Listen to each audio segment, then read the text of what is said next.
Hey everybody, just a heads up. We'll be mentioning self-harm and suicide in this episode. I just wanted to let you know. Before I got my methadone in the morning, I'd get up and run 5K and get to the methadone clinic all sweaty and like in my jogging stuff, and they'd be like, who the fuck is this chick? Like, she's coming to get methadone, but she just went for a morning run. Like, right? Is that not normal? I've never been to... I No, it is not. It's It's not not normal. Yeah, no. I'm Garth Mullins. This is Crackdown. Episode 13. Somebody else's problem.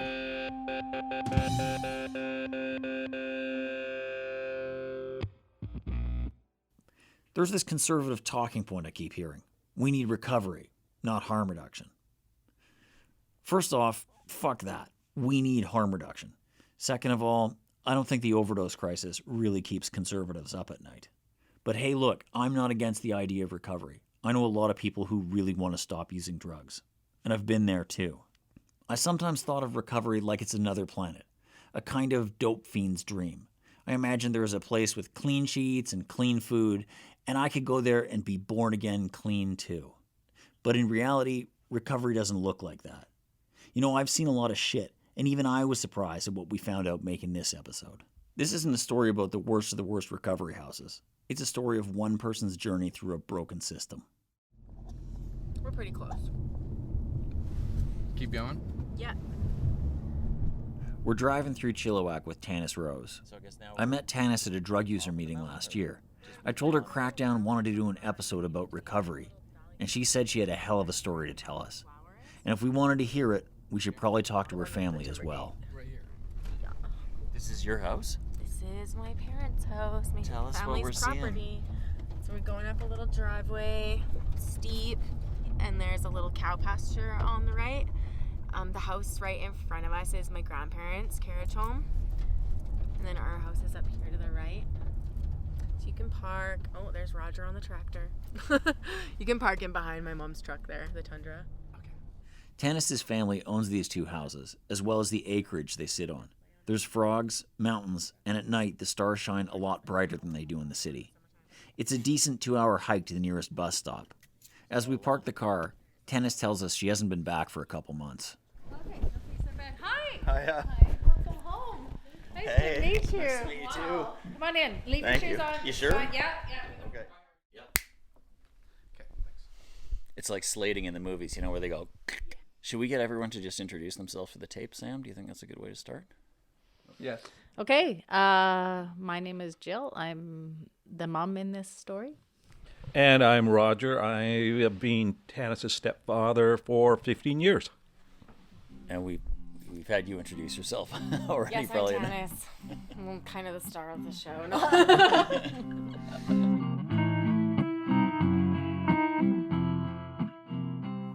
We sat and talked with Tanis and her family for hours, and I was so blown away by how brave and generous they were. And Mom, if you're listening, I'd never let anyone do this to us. Tanis has probably told you she has 3 stepsisters and a sister. So at one point we had 5 teenage girls in the house. So things were a little crazy. So, and Tanis she played a lot of sports. She was active and popular. So would you go cheer? Absolutely. So it's a Saturday morning. You're like putting sandwiches in a cooler? Sandwiches in the cooler, coffee in the thermos, dog in the back seat. You get to Richmond, you unload the thermos of coffee in your lawn chair, you plant yourself on the sidelines and you watch. What are you seeing? I'm seeing Tanis out running around. She was athletic. She was an achiever, but she was a fireball out there too. She made things happen, and she had a bit of a short temper. What is that? You were just making a face there, Tanis. What does that face mean? I got in trouble in a lot of sports, like especially coming up to when I started partying. I got kicked out of my soccer league in grade 10. And we figured, well, you know, they are all going to try smoking pot, or they're all going to go to the grad parties or whatever, and didn't really have any idea where we were headed. Do you remember how the relationship with your mom kind of changed around that time? Definitely. I think I started to scare the shit out of her, right? Because I would, I don't know. I got a little punk with my clothes. I definitely started cutting around then too, so I would always have like, the punky little wristbands on and that type of stuff. But also, Tell me about the cutting. like honestly, I had an X-Acto knife like stashed in part of my mattress from very young, and I would just do it before I went to bed. Like that's how I brought myself down to get to sleep.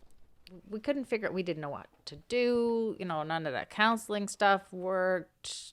None of our mishmash of parenting skills were helping. I mean, I remember sitting out that door, and Jill, Tanis had done something. Jill was going to call the cops. And I'm going, hang on, don't call the cops.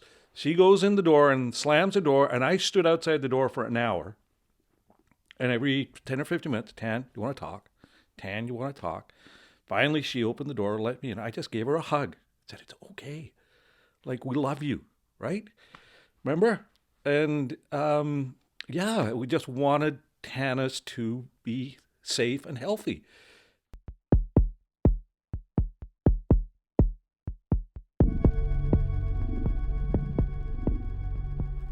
One day when Tanis is 20, she goes to speak with a psychiatrist, and he diagnoses her with borderline personality disorder. I didn't know what to think.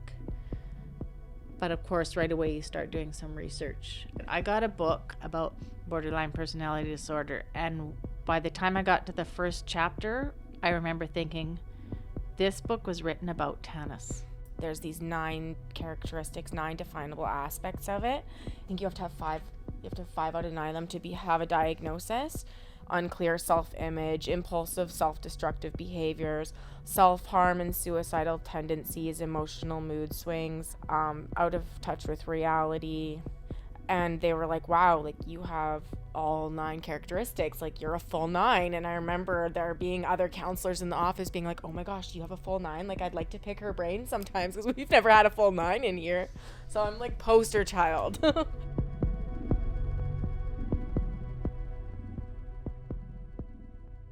And that's when I finally thought, well, now we know what we're shooting at.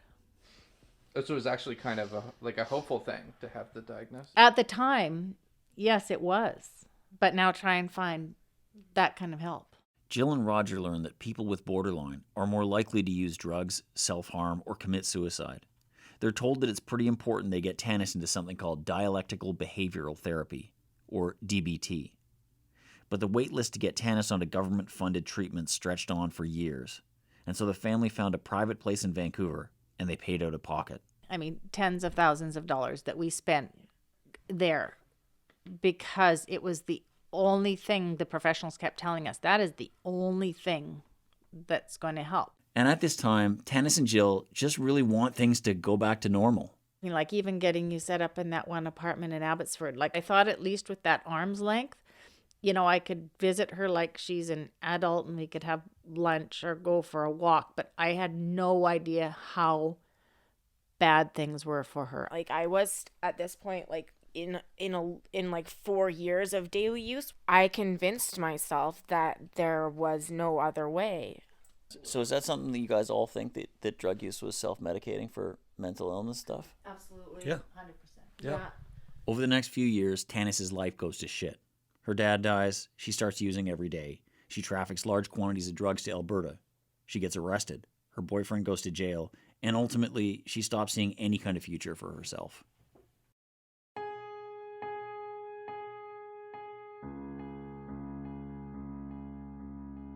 Everything changed on Canada Day 2018. That weekend, the family went off to celebrate Tanis's grandma's birthday, but Tanis couldn't come because it would have violated her court-ordered curfew. I was using fentanyl at this point, right? Straight fentanyl. It could have had absolutely anything in it for all we know, right? It was a funny color now that I recollect back to it. Like it was like this weird turquoise color or something. And so that night when I got home, I had my shower and I was laying in bed and my paranoia went through the roof. I could not sleep. I tried another hoot. I could not sleep. It got worse. I tried another hoot. She wasn't picking up the phone. my gut was just telling me something feels really wrong about this. Oh, I still remember going in and the bathroom door was locked, but the water was running. No response.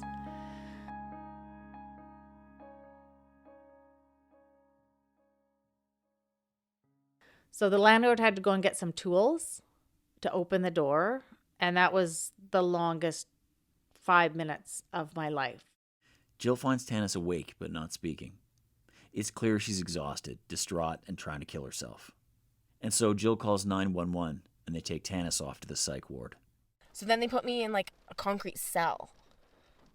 And it's just like a white concrete cell, like with a camera, like a jail cell, and just a shitty little mattress on the floor. This is coming off like 4 years of daily use with like nothing in between and a ton of methadone. Not to mention at this point, I was really overprescribed on a ton of pharmaceuticals too. So like, yeah, I'm coming off straight fentanyl, I'm coming off methadone, I'm coming off gabapentin, zopiclone, clonidine, lithium, and Ativan too. Okay, so that's like a detox of all of those things at once. Oh my God. Yeah, super gnarly. They did finally, after like hours and hours of me like fighting with myself, they came in, and I remember it specifically because it's like a trauma dream for me still, and it was like 4 fully grown men in their white suits to like hold me down and do like the Haldol injection in your butt. It's like me screaming and writhing and having them just like, right? Inject you with some weird fucking, yeah. No, And what happened next after they did that? I finally was out. Tanis detoxes at the hospital. And when all that shit's out of her system, they ask her if she wants to get on Suboxone. And that's a pretty big decision. Suboxone is a bit like methadone. It's meant to substitute for fentanyl, heroin, or whatever. It contains buprenorphine, an opioid, and naloxone, the overdose reversing medication. And if you're on it, it's way harder to get high. But Tanis decides she wants to give Suboxone a try. I'm like 6 days clean for the first time in 15 years, right?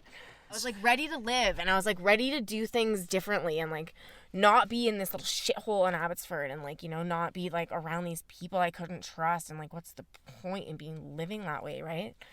This felt different this time. It was like she was done with it, the drugs, the life. She wanted to fight her way out. So we decided, well, you're not going back to live in that apartment in Abbotsford. Like, there's no way. And so the family starts looking for somewhere else.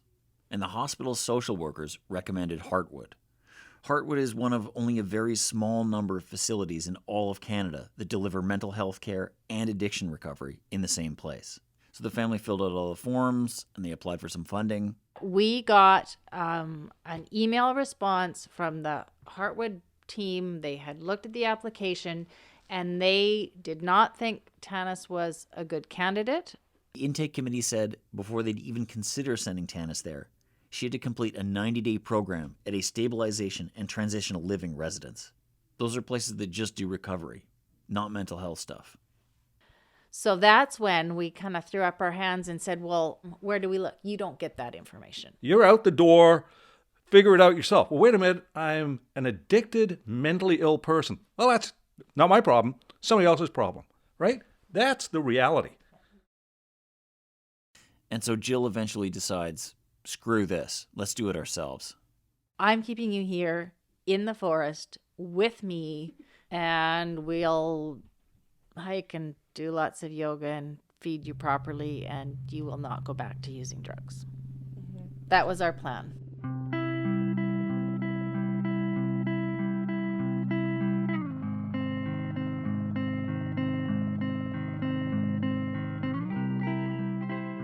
There was lots of work to do around the house that summer. Tanis's grandma had just had a hip replacement, and she needed help with physiotherapy. And Tanis's sister was marrying an Irish guy. So there was a lot of out-of-town guests to take care of too. So I think my mom was happy to kind of have the help with like cleaning extra laundry, extra food, you know, like helping out, like all that type of stuff. So I kind of did have a little part-time job at our house with the wedding guests. Yeah, we were sticking to the plan. Tanis was up and at 'em in the morning. She was you know, coming for the morning walk that we go on with me. You know, my mom and I would go to yoga down the road, and we would take the dogs for a walk. We sit in the garden. We were gonna mix DBT in there. I was on Suboxone, so I was giving clean urine for the first time ever, right? Like, so I'm building that accountability with my new Suboxone doctor. I remember the day too that we went shopping to find you an outfit for the wedding. That was kind of fun. It was just a nice day. Like I said, it was just nice, normal stuff that mothers and daughters do together that Tanis and I had not had much of a chance to do together because of, you know, this other life she'd been living. Yeah. But some of the wedding preparations weren't as fun. And I can relate to this. Weddings can be tough. There's a bunch of people there who know what you've been up to, who might judge or pity you. And then there's the people you haven't seen in years, and talking to them can be even worse. You know, one of the things that's been really tough for all of us over the years is, you know, you get together, everybody's like, how are the girls? What's everybody doing? Who's living where? What's Tanis doing now? Oh, Everybody. yeah. So it was like over and over. So there were so many social situations where I just be like, I don't want to go. I don't want people asking me I'm Well, just do you remember we were trying lying. to script things? And what was the script? What'd you come up with? Yeah, like I was like, what do I say when people are like, what you been up to lately? And I went, oh, you know, I tried to kill myself, overdosed a couple times. Like, what were you trying to say? Well, I just moved back to mom's, and you know, I'm between job. Like, we were just trying to make something up that wasn't necessarily a lie.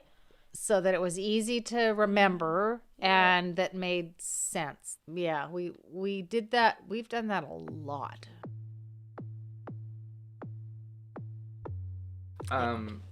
So what happens at the wedding? Well, it started when we were getting ready for the wedding. Tana shows up with her sister, and Jess is already ticked because she knows Tanis has been using.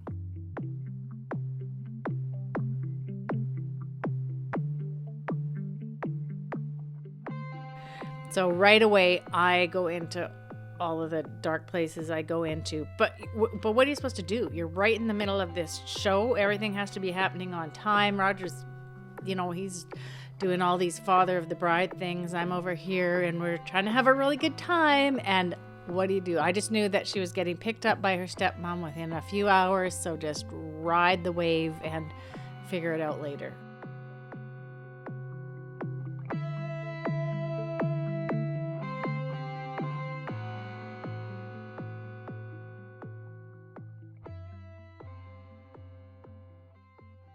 When Tanis got home from the wedding, she felt like shit. She knew she'd acted weird all night, and she was pretty sure that people could tell she was high. But she wanted to put the night behind her. She went back to waking up early for the morning walks, doing her grandma's physio, and pissing clean. And all of this left Jill confused. She never asked Tanis about the wedding, and she started to think maybe Tanis didn't even use it all. Maybe it was one of the borderline reactions to maybe somebody said something to her. Maybe it was just the stress of being in the crowd. Maybe somebody had asked her something she didn't know how to answer. Maybe it was just overwhelming. They started trusting me again, right? Like, I finally did have clean weeks and like visibly clean time.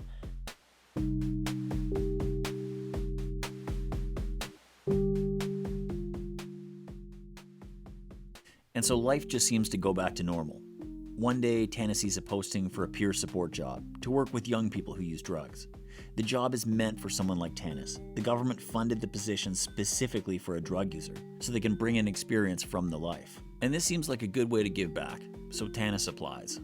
And I got this job, and it was kind of like another part of the miracle cure, you know? Holy fuck, she has a real job, right? Like, wow, she's actually might do it this time. Like, she's got a job, and I loved that job. I absolutely loved that job.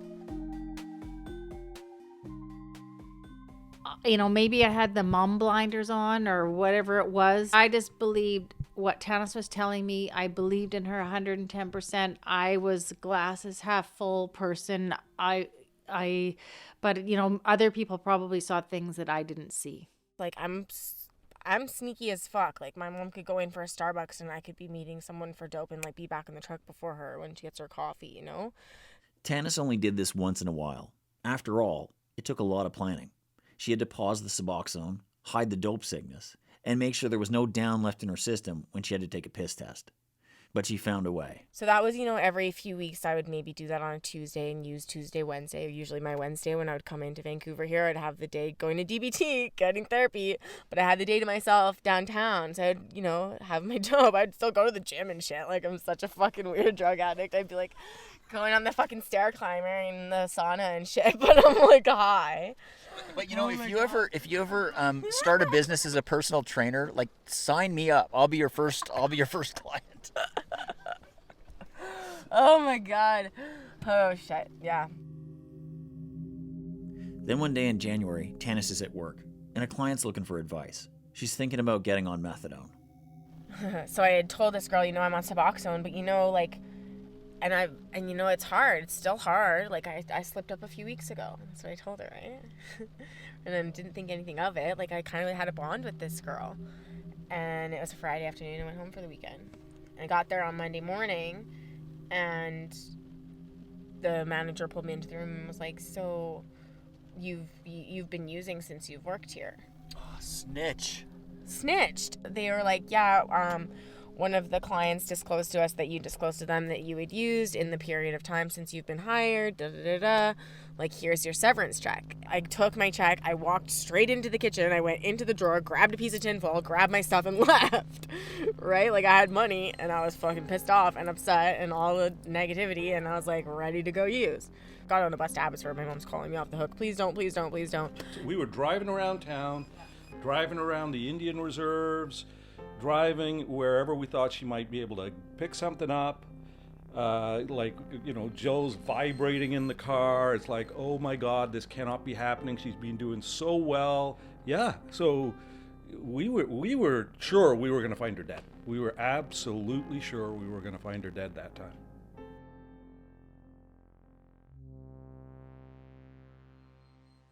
And then what happened when you guys saw each other back here at home?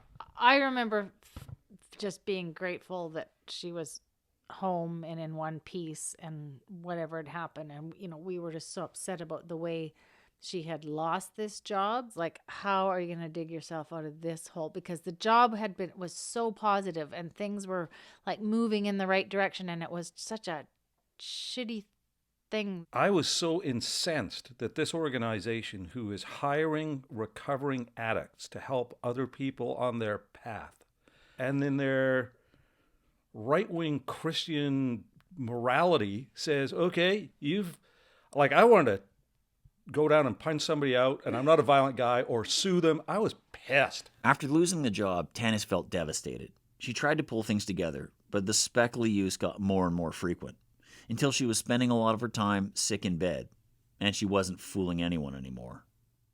That January, February, March period was a blur, and I kept thinking, wait, we're gonna get back on the horse. We got to get back on the horse. Family is like at the core of my values, and like at this point it's like my mom doesn't want anything to do with me. She's sick of me. Like, we're getting in fights. Like, she's throwing shit. Like, she fucking pulled something off my wall one day and like tossed it. Like, and I'd never seen her like so aggressive before. Like, she's getting at the end of her rope, and we were just like, we don't even know what we're doing here anymore. And it was time to find your own place to live. I had nowhere to go. I had no choice, really. Like, I just wasn't comfortable. I didn't want to end up in a shelter. I don't know if it's just like posh of me to say, but like I don't think I could do that. Like, I'd rather be dead than just like, I don't know, homeless in the street. I don't think it's posh to say you don't want to be dope sick and cold and wet all at the same time. I don't know. Tanis didn't have a lot of options, and so she decided to do something that she'd been avoiding for years. Check herself into a residential recovery home.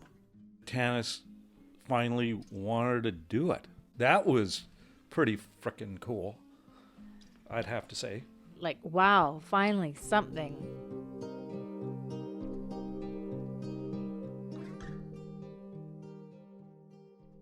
Some policy wonks like to talk about making things low threshold. That means making it easy for anyone to get in, even if they're high or dope sick. Well, this is the opposite. Tanis had to fill out a long form. It includes a big section where you have to say, when did you first smoke weed? How much? How long? When did you first smoke rock? What about down? MDMA, shrooms, whatever. And then, after filling out that form, Tanis has to wait a month for the paperwork to process. That just gets her on the wait list. But to stay on the wait list, she has to phone every single morning. And so every day she wakes up, sometimes dope sick, and calls intake. Finally, 3 months after filling out that application form, they tell her, we can put you in a stabilization bed in Surrey, at a place called Phoenix House. Lots of people have a 10-minute moment of clarity. I've had a couple of those. Maybe for some people, it lasts for a week. But who the fuck has a 3-month moment of clarity? I guess Tanis. I remember driving there that morning just feeling like, it was new territory. How is this going to go? We're going to Central Surrey. We didn't know what the place was even going to look like. And we got there and we're like, thank God. It's like actually a really nice facility, right? And when you got to Phoenix, did you say goodbye, have a little hug, have a little cry? What happened? All of the above. Mm-hmm. There's an office where she had to check in her phone, and then the gal said, well, you don't need to hang around here. I was like, oh, okay. And I drove away, and it was... What did the drive feel like? I was just anxious, apprehensive, like, is she going to stay? Is she going to blow out the door? I had no idea how it was going to go. What is your goal? Like, after, what is it all building towards? Housing. Potentially get a job. Yeah. Independence. Not living with my mom and being financially dependent on my mom.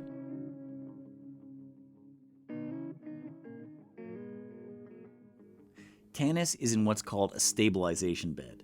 This is just a holding place until she can get into Phase 1. Phase 1 houses tend to run 90-day programs. It's a place where you're sent when you're freshly detoxed. If Tanis can graduate from Phase 1, she can do another 90-day program. If Tanis can graduate from Phase 1, she can do another 90-day program. This is Phase 2. Eventually, Tanis is told, this will lead to some kind of housing. It'll be worth it. At Phoenix, you kind of get your own little bachelor suite, and it's in a new condo building. It's actually really nice, and there's cameras, and it's pretty good security, and everything's kind of right there. It seems like a big part of what Phoenix House does is just keep everybody busy. But this works for Tanis. She's the kind of person who likes to hit the stair climber while she's high. And I was working my little butt off, I really was. Had never missed a minute of structure. I'm in group, I'm at group on time, I'm doing my chores on time, and going to the gym and going to all the yoga, and if you had to go to 5 meetings a day or a week, I was at 7 meetings a week, just immersing myself, really. I asked Tanis what they actually did at these meetings. She said Phoenix had something called Smart Recovery. It's based on cognitive behavioral therapy. And they also have a Buddhist recovery program called Refuge. And of course, there's 12-step. The evidence base for 12-step is pretty sketchy, but nevertheless, it's the backbone of recovery pretty much everywhere. And this is Tanis's first exposure to these ideas. I remember I started writing out the 12 steps, to try to memorize them. So I would write them out once a day and just... Can you remember them now? Yeah. Can you give us a few? Admitted we were powerless over addiction and that our lives had become unmanageable. Came to believe that a power greater than ourselves could restore us to sanity. Made the decision to turn our will and our lives over to the care of God as we understood Him. Made a searching and fearless moral inventory. They took her phone, so when did you hear from her next? You guys couldn't really text. You text a lot. No, right? I didn't hear anything for her for a week or 10 days or so, and then she got a hold of us just to say these are the visiting hours. You can come and visit. So we did one day, and things were great. She was pumped. She was loving it. She was on. Were you guys able to relax now? You kind of got some time off from this extremely stressful parenting situation. Yeah. You know what? That is absolutely true. We kind of got to a point where, we can't go away on holiday together. Somebody's got to be here. But now that Tanis seems safe and sound at Phoenix, Jill and Roger tell her they're thinking of getting away for a bit, for a road trip through the Kootenays. She says, "Don't be stupid. Go. I'm good." I was really fresh, right? This is my first time ever in a treatment center, ever living on a floor with the girls, and all the girls were pretty fresh too. And I think I described my time at Phoenix as I was still claws out, very claws out. Yeah, this one girl, we did not get along from the start, and it was just frustrating. And I think after one group, after one group I left. I like walked out of the group therapy room and I threw my Starbucks like the whole length of the hallway, and one of the girls had just like stepped out of her room, so it kind of appeared like I'd thrown it at her, but she like stepped out after I threw it. And Did it hit her? No, it didn't hit her. The staff was kind of like, oh shit, did you do that? Like, let's clean it up kind of thing, right? Tanis has been at Phoenix for about 10 days. She likes it. She even asks if she can do her full 90 days here. But then she learns that another bed is ready for her at a place called Westminster House. What are you looking up there? Well, I don't know. Like, I have it exactly, like, minute for minute, day for day, like, what happened when I left Phoenix and when I got to New West. See, like, right here, June 26th, woke up early, getting moved to New West tomorrow in, like, massive capitals. Tanis gets moved to Westminster House, but she says someone fucked up transferring her meds, and that means she's going without Seroquel for the first time in years. When Tanis gets to the house, staff take her phone, and there's no house phone either. The idea is to sever connections to your old life. Westminster also has some rules. There's a dress code. It says, quote, undergarments, midriffs, and lower backs are not to be exposed. Residents are also not allowed to have any magazines or newspapers or anything except 12-step literature and meditation books. Those are the official rules, but Tanis says there's some unofficial ones too. I told a couple of the girls, yeah, my boyfriend's in prison, and they're like, oh, they'll make you break up with him. Like, they'll make me break up. Yeah, like, they'll sit you down on a phone call and make you break up with him. And I was like, or not. I talked to girls who were there who had, you know, boyfriends that were maybe that they dealt together or used together or whatever. And, like, they were forced to sit down with their counselor, call this person, and break up with them. Tanis isn't thrilled about any of this, but she resolves to just keep her head down and focus on recovery. And Westminster is old school. There's no Buddhist program here. 12-step or nothing. You go to 2 12-step meetings a day, 7 days a week. The whole time I was like, I want to go back to Phoenix. Like, I'm applying to go back to Phoenix. I probably won't be here very long because my application's going to go through to go back to Phoenix. Like, that's where my head was. I don't know. I was complaining a lot.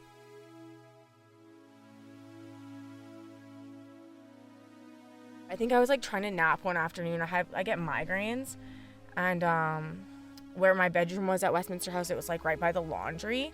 So like the girls would come down and like, blah, blah, blah, blah, blah. So I think like I had come out of my bedroom and I asked people to like politely, like, can you guys please be quiet, or like go outside, or like, I don't know, go upstairs. And like then I guess another group of girls had come down and I'd like gotten up and slammed my door. So the counselor had come in and been like, what was that about, kind of thing. Tanis can tell she's on thin ice. And she still doesn't have her Seroquel. That means a lot of anxiety and insomnia. But she does start to warm up to some of her roommates. They play volleyball down at the pier.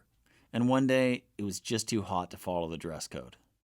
So I was wearing like little Lululemon shorts, and we were wearing our sports bras. I guess, and another thing too is in the summer, I've got tattoos under my butt. So like if I wear shorts, they show. So like I had to wear like long board shorts or like capri pants. Because you're not allowed to... my tattoos. I don't know. I think I just like stand out more if I have short shorts on. So there's tattoos. Are you allowed to not show tattoos? Well, you're allowed to show tattoos, but I don't think if they like show off your butt, then like, probably not. Right. And we got in trouble for like breaking dress code outside. Maybe it's the sports bra. Maybe it's the boyfriend in jail. Tanis isn't exactly sure. But she says the counselors told her, you seem to have a problem here. And they put her on what they call a male boundary exercise. The residents just call it a man ban. I have a question, like when you get put on the man ban, is it like you get called into the principal's office and told you're on a man ban? Oh, they call you out in front of the whole group, like a group of 30 women. We've decided as a collective that we're going to put you on male boundary exercise for the foreseeable future. And they literally tell you, like, if someone tries to talk to you, to shield your eyes and walk the other direction. Like, not even if somebody says, hey, good morning, how's it going? Like, you're not even supposed to say, oh, I'm okay. Like, you do not talk to them. You do not make eye contact with them. Like, it's bizarre. So I feel like they should have had, like, those Handmaid's Tale things on, you know? The hat. That's what I felt the like cowl, it should have the been little, like. It's like, if you're going to do this, then put that on or something, because I felt rude a couple times, and I had guys, like, ask the other girls, like, is she mad at me? Like, what did I do? Or something like that, right? Because I, like, would, like, completely avoid them like the plague, or, like, Yeah, just someone would put their hand out to shake my hand. Oh, hey, I think you're new. Like, what's up? And I'd kind of turn around and walk the other direction. And it's like, because at this point I didn't want to get kicked out, right?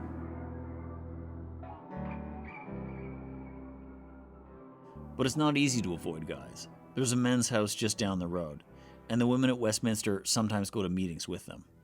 One of the guys took a 30-day fob in the morning, and I remember hugging him and then like being like, oh shit, right? I kind of like felt eyes on the back of my neck or something like that, and was like, oh crap. And I think one of the other girls probably told on me. The counselor's like, you know, we're gonna have you leave, or like I don't know, can you call someone to come get you? We're gonna discharge you at this point. And I was kind of like starting to be like, really? Like, I really don't want to go. And they're like, well, yeah, we think you do want to go. Like, we don't think you like it here. And I was like, well, I am starting to like it here. Like, I'm starting to get to know the girls. And they're like, no, yeah, there's no point in arguing because we've already made the decision, right? And so they're like, so you need to find someone to come get you and come pick you up. Tanis calls her mom and Roger, but they're still on the road, not in cell reception, so they can't get her. Tanis said she told Westminster staff that she had nowhere to go, but they seemed unmoved. Yeah, I didn't know what the fuck I was gonna do. I just kind of broke down, and then they pretty much like got me my suitcases and like got me to start packing. Can I leave some stuff behind? Like, I can't carry all this stuff. I have this big suitcase and I'm standing outside one of their houses on the side of the road like an idiot. Like, I felt like such an idiot, and like the girls were like coming back from group and like, what's going on? And they weren't allowed to talk to me, and like I had to shield their eyes because I was like the outcast. They weren't allowed to talk to you? No. Like, so if you get kicked out, you're not... You are exiled. They kick you out on the curb with your suitcase and hand you a Narcan kit. Bye.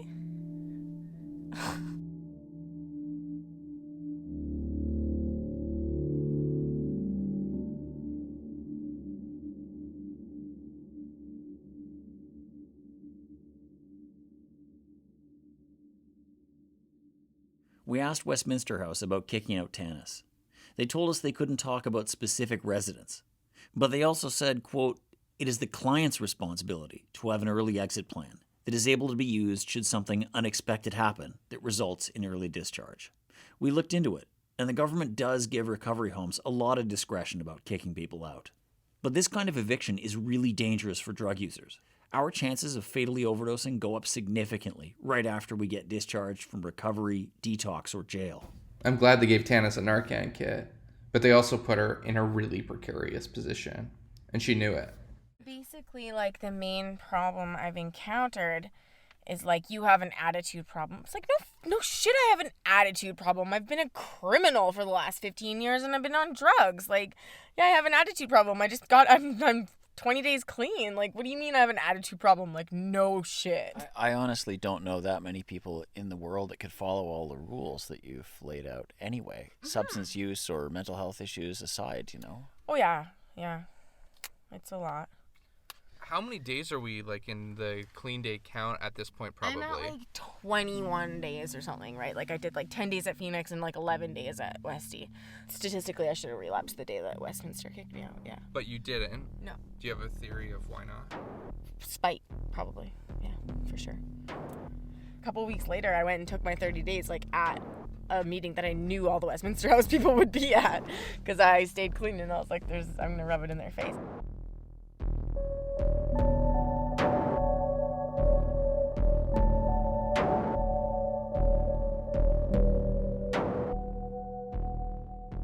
Tanis crashed on a friend's couch and filled out the paperwork to get back into Phoenix. But they told her no. In fact, they said she's never allowed back on the premises. Tanis isn't sure, but she figures it's probably because of the whole throwing the Starbucks at the wall thing. Eventually, Tanis does get herself back into a recovery home. This time, it's a fancy one on Vancouver Island. But it's like deja vu. She does well at first, but then one day she gets in a fight with a doctor, swears at him, and slams the door. A couple of hours later, Tanis' uncle picks her up and takes her all the way back to Chilliwack. And so, she's right back where she started, at Roger and Jill's. Tanis hasn't used drugs in over 100 days, but she's no longer welcome at 3 recovery homes. It was the morning after we all arrived home here. My mom and I had to go run into town for some groceries.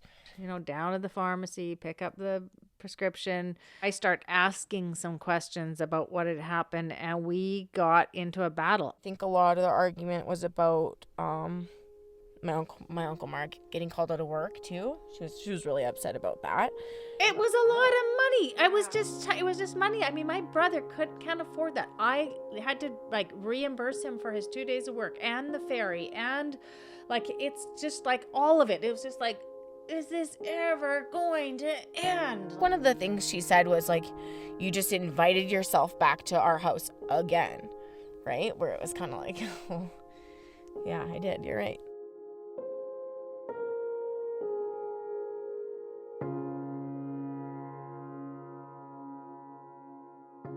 There are not very many of these publicly funded beds. You're being given a chance.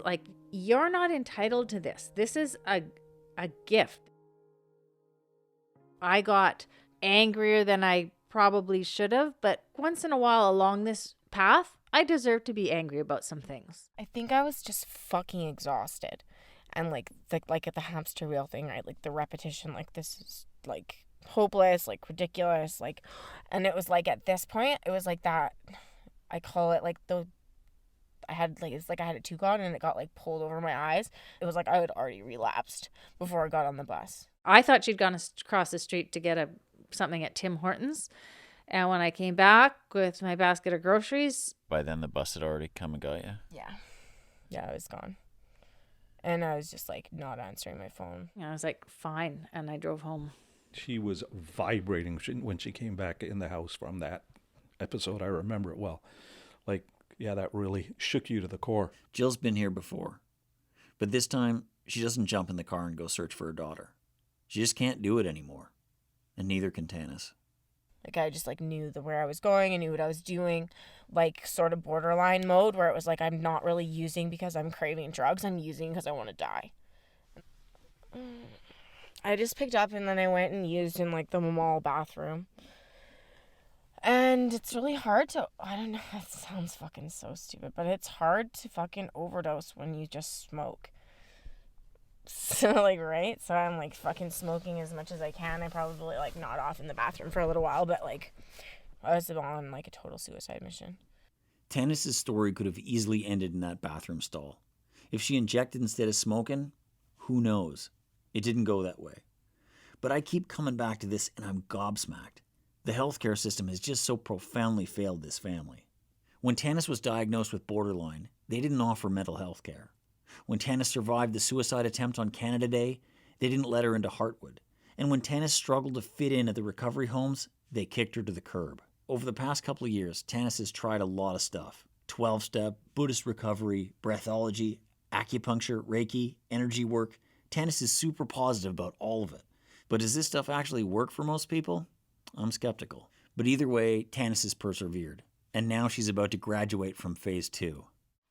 A lot of people in Tanis' life completely had to step away because it affected them to a point where they couldn't continue to deal with it. And I had people tell me I needed to step away. But I just couldn't. I just always believed. We had so many bright windows all along the way where I could see my daughter in there. It was like she was being held hostage. And I was not going to give up because I wasn't prepared to lose that person out of my life. I just couldn't. I just couldn't do it. A couple of times I got angry and maybe tried, but I just couldn't do it. And here we are. That's beautiful. You made everybody cry. You were making me think of my mom.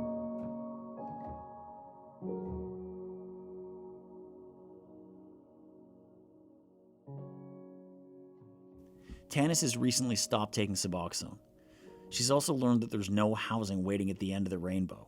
The BC housing waitlist is over 10 years long, so she's just going to have to figure it out on her own. So I am worried about her.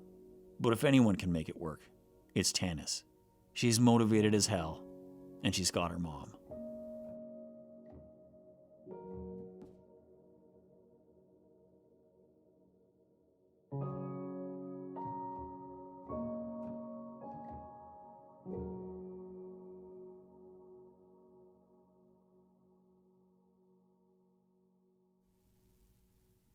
Crackdown is produced on the territories of the Musqueam, Squamish, and Tsleil-Waututh nations. You can support us at patreon.com/crackdownpod. This episode discussed suicide and self-harm. If you're struggling with thoughts of suicide or know someone who is, you can reach out for help at crisisservicescanada.ca. Our editorial board is Simona Marsh, Shelda Castor, Greg Fess, Jeff Loudon, Dean Wilson, Dave Murray, Al Fowler, Laura Shaver, and Charisse Kiwatin. It's been just over a year since we lost you. R.I.P. Charisse. Crackdown senior producer is Sam Fenn. Our producers are Lisa Hale and Alexander Kim. This month we had production help from Alex DeBoer and Polly Legier. Our science advisor is Ryan McNeil, assistant professor and director of harm reduction research in the Yale School of Medicine. I'm Garth Mullins, host, writer, and executive producer. You can follow me on Twitter at Garth Mullins. Original score written and performed by Sam Fenn, James Ash, and me. Our theme song was written by me and Sam with accompaniment from Dave Jens and Ben Appenheimer. We make this podcast with funds from the Canadian Institutes of Health Research and the Social Sciences and Humanities Research Council of Canada, and from our Patreon supporters. Thank you. Follow us on Twitter at CrackdownPod. Our website is crackdownpod.com. New episodes drop on the last Wednesday of each month. Mostly. Be safe. Keep 6.